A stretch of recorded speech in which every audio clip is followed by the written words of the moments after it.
Hello guys and welcome to unique study point. आज की इस वीडियो में हम जानेंगे राष्ट्रीय शिक्षा नीति 1992। मैंने पिछले वीडियो में आपको राष्ट्रीय शिक्षा नीति 1986 के बारे में बताया था। जिस किसी ने नहीं देखा है वो वीडियो तो वो प्लेलिस्ट में जा करके देख सकता है। ठीक है, उसके बाद आप ये अलग टॉपिक पढ़िएगा ताकि आपको समझ में आए, क्योंकि आप सीक्वेंस वाइज पढ़ेंगे तो आप आई थिंक ज़्यादा बेटर रहेगा। ठीक है, वीडियो शुरुआत करने से पहले आपसे रिक्वेस्ट, यदि आप चैनल पर नए हैं तो प्लीज़ इस चैनल को सब्सक्राइब कर दीजिए और बेल आइकन को ज़रूर प्रेस कर दें ताकि मैं जो भी वीडियो डालूं आपको सबसे पहले नोटिफिकेशन मिल सके। मैंने इससे रिलेटेड 11 वीडियो ऑलरेडी डाल दिए हैं। जिन किसी ने नहीं देखा वो प्लेलिस्ट में जा कर के देख सकता है। ये आपका सेकेंड सेमेस्टर का जो दूसरा सैद्धांतिक विषय है, प्रारंभिक शिक्षा के नवीन प्रयास। ठीक है, उसका एक एक टॉपिक वाइज मैं आपको कवर कर रही हूँ। तो ठीक है, आप सीक्वेंस वाइज ही पढ़ना, ज़्यादा सब समझ में आएगा। चलिए जानते हैं कि राष्ट्रीय शिक्षा नीति 1992 क्या थी। भारत सरकार द्वारा सन 1986 में आई शिक्षा नीति को संशोधित करके 1992 की शिक्षा नीति तैयार की गई। जो 1986 की शिक्षा नीति आई उसको संशोधित किया गया। संशोधित करने के बाद 1992 की शिक्षा नीति तैयार की गई। सन 1986 शिक्षा नीति के 12 खंडों में से 6 खंडों में बदलाव करके 1992 की शिक्षा नीति को लागू किया गया। मैंने आपको पिछले वीडियो में बताया था कि जो 1986 की जो शिक्षा नीति थी उसमें कितने खंड थे, 12। तो उन 12 में से 6 खंडों पे बदलाव करके उसको 1992 की शिक्षा नीति को लागू किया गया। राष्ट्रीय शिक्षा नीति 1986 की समीक्षा के लिए सरकार ने श्री राम मूर्ति की अध्यक्षता में समीक्षा समिति का गठन 7 मई 1990 को किया। किसकी अध्यक्षता में? श्री राम मूर्ति की। कब किया गठन? 7 मई 1990 को। जिसने अपनी रिपोर्ट 26 सितंबर 1990 को प्रस्तुत की। कब की? 1990 में उसको गठन किया गया और 1990 में ही रिपोर्ट को प्रस्तुत की गई। सन 1992 की शिक्षा नीति को प्रोग्राम ऑफ एक्शन यानी कि संशोधित राष्ट्रीय शिक्षा नीति भी कहा जाता है। जो इस शिक्षा नीति के उद्देश्य वही थे जो 1986 की शिक्षा नीति के थे। यानी कि जो 1992 की शिक्षा नीति के उद्देश्य जो थे वो 1986 की शिक्षा नीति के उद्देश्य से क्या समान थे। यानी कि जो उद्देश्य उस शिक्षा नीति के थे उसी प्रकार जो इसके उद्देश्य थे किसके? 1992 शिक्षा नीति के। ठीक है, अब हम जानते हैं कि जो प्रमुख संशोधन हुए 1992 शिक्षा नीति के, उनके बारे में हम जान लेते हैं। तो संपूर्ण भारतवर्ष में +2 स्तर के स्कूल शिक्षा के अंग के रूप में स्वीकार करने का संकल्प जोड़ा गया। मैंने आपको बताया था कि 6 खंडों में बदलाव करके 1992 की शिक्षा नीति तैयार की गई थी। तो उस 6 खंडों में इसमें जो संशोधन किया गया तो वो क्या था कि पहला कि संपूर्ण भारत में क्या किया जाएगा, +2 स्तर की स्कूल शिक्षा के अंग के रूप में जोड़ा जाएगा।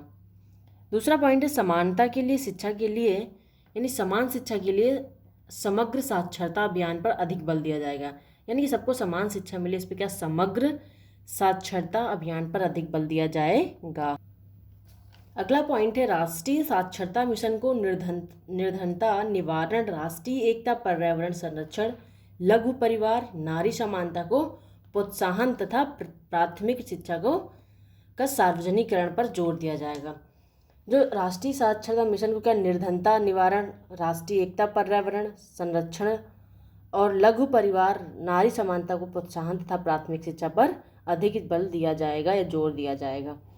अब हम जानते हैं कि विभिन्न स्तरों पर शैक्षिक पुनर्गठन के बारे में। ठीक है, तो ऑपरेशन ब्लैकबोर्ड को अधिक विस्तृत करके प्रत्येक स्कूल में 3 बड़े कमरे, 3 अध्यापक होना आवश्यक है। क्या है इसका मतलब? कि ऑपरेशन जो ब्लैक बोर्ड एक जो नीति आई थी उसमें क्या क्या कहा गया था कि जो तीन बड़े कमरे होंगे, 3 अध्यापक होने आवश्यक है। अगला पॉइंट है भविष्य में नियुक्त होने वाले 50% अध्यापक क्या होंगी? महिलाएं होंगी। अगला पॉइंट है ऑपरेशन ब्लैक बोर्ड को उच्च प्राथमिक स्तर पर विस्तृत किया जाएगा। जो ऑपरेशन ब्लैक बोर्ड मुहिम थी OBB जिसको कहा जाता है, उसको क्या प्राथमिक स्तर पर अधिक विस्तृत किया जाएगा। अगला पॉइंट है 21वीं शताब्दी से पूर्व 14 वर्ष की आयु वाले सभी बच्चों को या समग्र बच्चों को संतोषजनक गुणवत्ता वाली निःशुल्क तथा अनिवार्य शिक्षा उपलब्ध कराने के उद्देश्य को प्राप्त करने के लिए एक राष्ट्रीय मिशन चलाया जाएगा। इसमें क्या है, 2 बार लिख गया आप सॉरी, इसके लिए आप 1 बार लिखिएगा। यहाँ पे क्या है कि उपलब्ध कराने के उद्देश्य को प्राप्त करने के लिए, इतना कट कर दीजिएगा आप, करने के लिए एक राष्ट्रीय मिशन चलाया जाएगा। ठीक है, जो 14 वर्ष तक के जो आयु के बच्चे हैं उनको क्या निःशुल्क एवं प्राथमिक अनिवार्य शिक्षा दी जाएगी, उसके लिए क्या है, एक राष्ट्रीय मिशन चलाया जाएगा। अब जानते हैं कि शिक्षा का पाठ्यक्रम तथा प्रक्रिया का अभिविन्यास। तो जानते हैं कि इसका पहला पॉइंट क्या है। जनसंख्या शिक्षा को जनसंख्या नियंत्रण की राष्ट्रीय व्यूह रचना के एक महत्वपूर्ण अंग के रूप में देखा जाएगा। जनसंख्या शिक्षा है उसको जनसंख्या नियंत्रण की राष्ट्रीय व्यूह रचना के एक महत्वपूर्ण अंग के रूप में देखा जाएगा। अगला पॉइंट है राष्ट्रीय परीक्षा सुधार कार्यक्रम तैयार किया जाएगा। जो राष्ट्रीय परीक्षा है, जो उसकी प्रणाली है, उसको सुधार करने का एक कार्यक्रम तैयार किया जाएगा। अगला पॉइंट है सन 1992 में संशोधित कार्यान्वयन कार्यक्रम तैयार किया जाएगा। कार्यान्वयन कार्यक्रम तैयार किया जाएगा जो सन 1992 में संशोधित किए गए थे, उसमें कुछ तैयार किए जाएंगे। कार्यान्वयन कार्यक्रम 1992 के नाम से संशोधित किया गया। इसमें कितने खंड थे, 23। अगला पॉइंट है ड्रॉप आउट बच्चे, असमर्थ, कामकाजी बच्चे तथा लड़कियों के लिए अनौपचारिक शिक्षा के कार्यक्रम को मजबूत किया जाएगा। ये कुछ पॉइंट थे। अगला पॉइंट है जनार्दन रेड्डी समिति 1992 जुलाई 1991 में आई। इस समिति में 1986 की कार्ययोजना की समीक्षा के लिए समिति बनाई गई। इस समिति ने 1992 में अपनी प्रतिवेदन प्रस्तुत किया तथा यह निष्कर्ष निकाला कि राष्ट्रीय शिक्षा नीति 1986 में बहुत कम संशोधन की आवश्यकता है। इन्हीं आधारों पर एक संशोधित कार्य योजना 1992 में प्रस्तुत की गई। जब रेड्डी समिति आई तो उन्होंने कहा कि इसमें जो संशोधन करने की बहुत कम आवश्यकता है, तो उन्होंने इसी के तहत 1992 में क्या प्रस्तुत की, कौन से संशोधित कार्य योजना प्रणाली। ठीक है, अगला पॉइंट है जुलाई 1991 में केंद्रीय शिक्षा सलाहकार द्वारा इस समिति का गठित किया गया। क्या किया, 1991 में केंद्रीय शिक्षा सलाह द्वारा इस समिति को क्या किया गया, गठित किया गया। अब जानते हैं कि जो कार्यान्वयन कार्यक्रम 1992 में हुए थे वो कौन कौन से हुआ था, किस पे। ठीक है, तो पहला पॉइंट है नारी समानता के लिए शिक्षा। ये कार्यान्वयन कार्यक्रम है 1992 राष्ट्रीय शिक्षा नीति के।